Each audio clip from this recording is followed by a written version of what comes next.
Kelvin Davis. Tēnā koe e te hea mana ngā mihi kau ati kia koe tēnei wiki o te reo Māori. Mr Chair, corrections is the portfolio that I hold, and I have to say it's the portfolio that just keeps giving.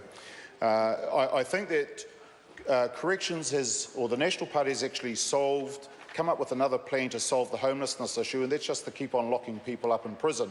Now, despite the decline over the last 20 years of the crime rate until very recently, because I have to say, I hear that burglaries have gone up 11%, and I believe that if one was to be burgled, they've got less than a 10% chance of that burglary being solved.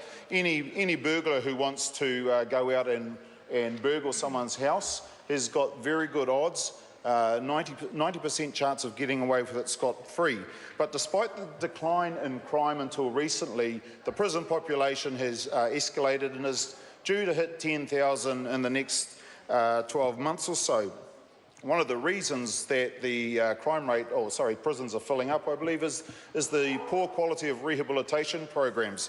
I've asked a series of questions to the Minister of Corrections around the rehabilitation quotients that are in the annual plan.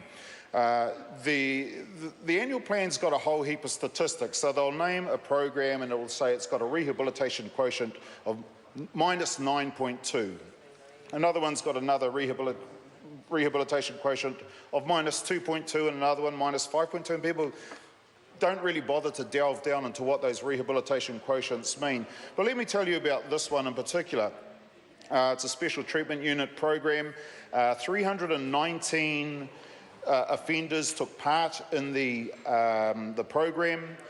That was compared to 319, a control group who didn't take part of it. The cost of this particular course was $5.1 million. The difference in the re-imprisonment rate between the group that did the course and the group that didn't do the course was just 2 people.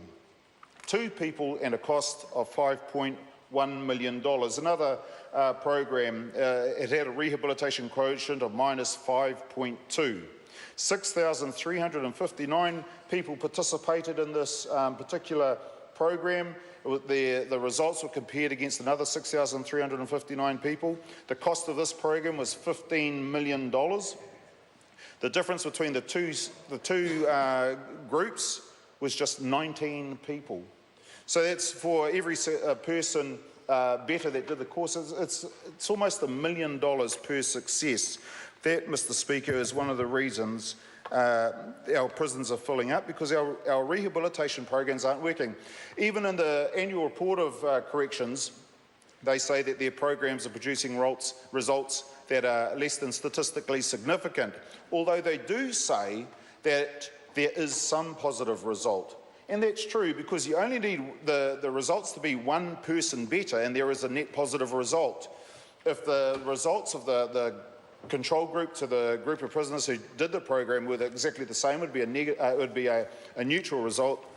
And of course, if there were more people being re-imprisoned after doing the course than the control group who didn't do the course, then of course it would be a negative result. So in the first instance that I described, 2 people better, I guess they can say that that is a positive result.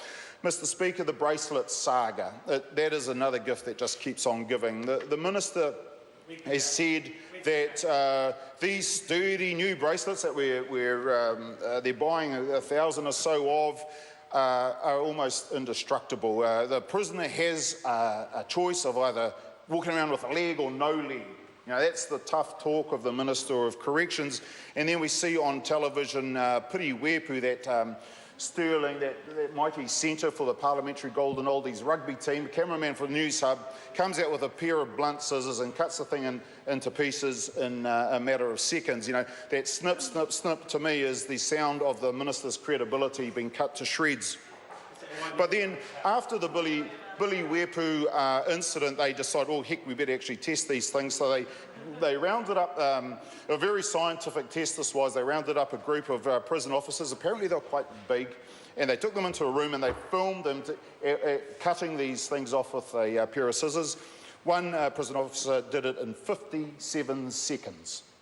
How's that, Mr Chair, for great results? Mr. Chairman. The Honourable Amy Adams.